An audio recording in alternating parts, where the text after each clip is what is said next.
5, 4, 3, 2, 1.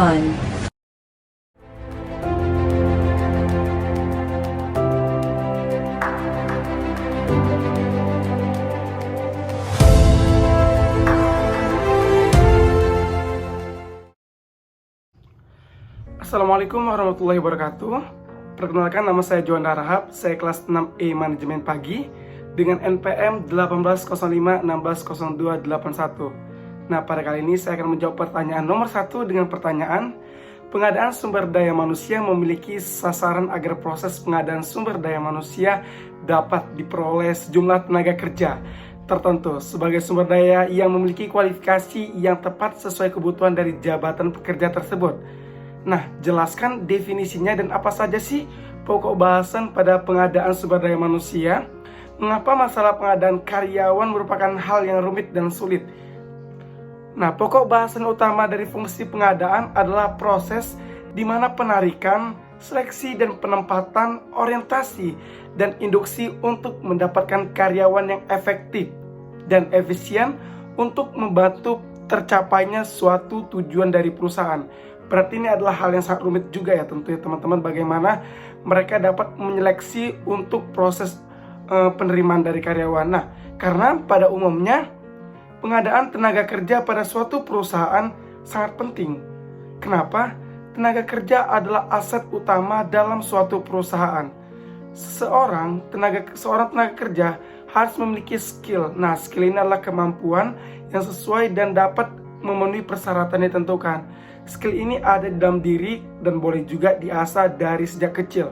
Sedangkan pengadaan produksi dan lainnya akan lebih mudah jika di suatu perusahaan memiliki tenaga kerja yang berkualitas, tenaga kerja yang memiliki skill, kemampuan untuk mereka tampilkan di perusahaan dan mereka menjadi daya tarik dan menjadi karyawan tetap dengan skill yang dimilikinya. Terima kasih. Assalamualaikum warahmatullahi wabarakatuh. Assalamualaikum warahmatullahi wabarakatuh. Nama saya Abdul Ghani. Saya akan menjawab pertanyaan dari soal nomor 2, yaitu analisis jabatan atau job analysis. Sangat penting dan harus dirumuskan atau disusun oleh bidang kepegawaian atau personalia atau HRD di sebuah organisasi ataupun perusahaan. Pertanyaannya, jelaskan definisinya, lalu kenapa analisis jabatan itu sangat penting dan diperlukan, dan kapan dan apa saja kegunaan dari analisis itu sendiri. Jawaban saya ialah definisi analisis jabatan merupakan sebuah kegiatan mengumpulkan informasi yang berhubungan dengan suatu jabatan dan juga pekerjaan dengan persyaratan tertentu. Lalu, kenapa analisis jabatan itu sangat penting dan diperlukan? Analisis jabatan itu sangat penting dan diperlukan sebab analisis jabatan berkontribusi secara efektif untuk menilai kebutuhan, pelatihan, dan kinerja dari karyawan yang sekarang sedang menjabat. Proses analisis jabatan menjadi dasar untuk mendesain dan mengembangkan kebijakan dan strategi untuk memenuhi sasaran dan tujuan organisasi. Dan lalu, kapan dan apa saja kegunaan dari analisis jabatan itu sendiri?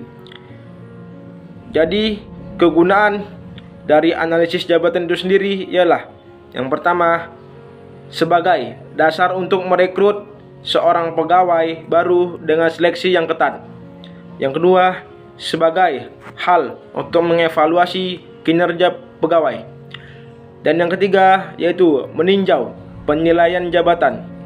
Yang keempat, yaitu mematuhi hukum perburuhan yang berlaku.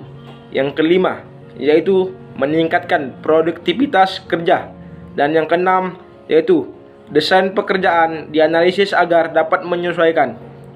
Baiklah, itulah jawaban dari saya. Sekian dan terima kasih. Wassalamualaikum warahmatullahi wabarakatuh. Assalamualaikum warahmatullahi wabarakatuh. Di sini saya Diza Tifla Ditya dari kelas 6E Manajemen akan menjawab soal nomor 3 yaitu jelaskan definisi prinsip-prinsip dan teknik-teknik dalam mendesain pekerjaan. Yang pertama yaitu mendesain pekerjaan adalah proses penentuan tugas-tugas yang akan dilaksanakan, metode yang digunakan untuk melaksanakan tugas, dan bagaimana pekerjaan tersebut berkaitan dengan pekerjaan lainnya dalam suatu organisasi atau perusahaan. Desain pekerjaan merupakan salah satu faktor pendorong keberhasilan produktivitas organisasi. Selanjutnya, untuk prinsip-prinsipnya ada beberapa prinsip, yaitu yang pertama, teralokasi secara tepat dalam organisasi. Yang kedua, memungkinkan pengambilan keputusan oleh staf atau karyawan dalam penyelesaiannya. Yang ketiga, tidak adanya kompleksitas yang tidak perlu atau tugas yang tidak memberikan kontribusi terhadap pencapaian objektif perusahaan. Yang keempat, mengoptimalkan penggunaan teknologi yang ada. Dan yang kelima, beban pekerjaannya dapat diselesaikan pada jam kerja normal.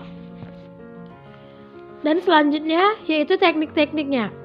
Ada 3 teknik, yaitu yang pertama, job enlargement, yaitu rencana untuk membuat pekerjaan lebih besar atau lebih luas dengan menambah jumlah tugas pekerjaan setiap orang. Yang kedua, job enrichment, yaitu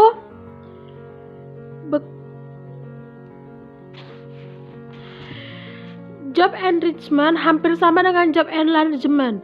Hanya bedanya jika job enlargement menambah dalam kuantitas, maka job enrichment menambah pekerjaan dalam hal kualitas atau kompleksitasnya. Dan yang terakhir, socio-technical job design, yaitu pandangan sistem yang menekankan perlunya kesesuaian antara manusia dan komponen teknologi dalam sebuah organisasi. Sekian jawaban dari saya. Saya ucapkan terima kasih. Assalamualaikum warahmatullahi wabarakatuh. Assalamualaikum warahmatullahi wabarakatuh. Saya Jihan Mandasari dari kelas 6E Manajemen Pagi. Saya akan menjawab soal nomor 4. Yang soalnya itu adalah perencanaan SDM meliputi hal-hal detail dan teknis mengenai karyawan. Misalnya jumlah karyawan, karakteristik kebutuhan karyawan, dan perencanaan mengenai tugas apa yang akan dikerjakan oleh karyawan di perusahaan tersebut. Jelaskan definisi menurut para ahli dan manfaat apa saja yang akan didapatkan perusahaan jika mempunyai perencanaan SDM yang baik.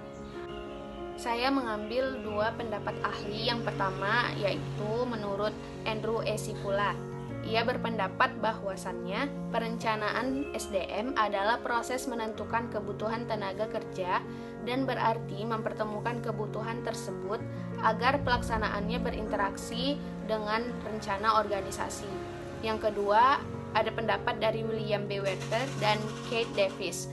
Menurut mereka, perencanaan SDM adalah perencanaan yang sistematis untuk meramalkan kebutuhan pegawai atau demand dan ketersediaan atau supply pada masa yang akan datang, baik jumlah maupun jenisnya, sehingga Departemen SDM atau HRD dapat merencanakan pelaksanaan rekrutmen, seleksi, pelatihan, dan aktivitas lainnya dengan baik.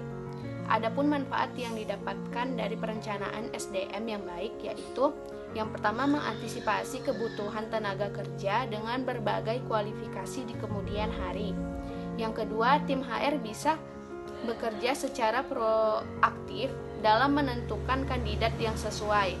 Yang ketiga, meraih visi dan misi perusahaan secara lebih optimal. Dan yang keempat, dapat memberikan hasil yang optimal pada perusahaan. Assalamualaikum warahmatullahi wabarakatuh. Saya Arvin Majid. Saya akan menjawab pertanyaan nomor 5. Soalnya itu, sebutkan definisi analisis kebutuhan SDM, faktor-faktor apa saja yang menjadi pertimbangan, dan jelaskan teknik-teknik perkiraan analisis kebutuhan SDM. Nah, saya akan menjawabnya. Yang pertama itu kebutuhan SDM atau permintaan akan sumber daya manusia oleh suatu organisasi adalah ramalan kebutuhan akan sumber daya manusia ini bukan sekedar kuantitas atau jumlah saja, tapi juga menyangkut soal kualitas. Faktor yang perlu dipertimbangkan dalam perencanaan SDM yaitu yang pertama itu estimasi atau jumlah pekerja yang keluar baik karena pensiun atau mengundurkan diri. Yang kedua itu kebutuhan perusahaan karena akan melakukan ekspansi atau pemekaran organisasi. Yang ketiga, sumber daya keuangan perusahaan. Rencana SDM selalu harus memperhatikan hal yang teknik-teknik perkiraan dalam sumber daya manusia, itu yang pertama itu eksploitasi. Tingkat dan jenis perubahan yang terjadi di masa lalu digunakan sebagai bahan untuk meramalkan perubahan yang diperkirakan akan terjadi di masa yang akan datang. Yang kedua itu indeksasi, metode perkiraan kebutuhan ketenaga kerjaan di masa depan dengan suatu indeks tertentu. Tiga itu analisis statistikal, metode analisis dengan memperhitungkan perubahan yang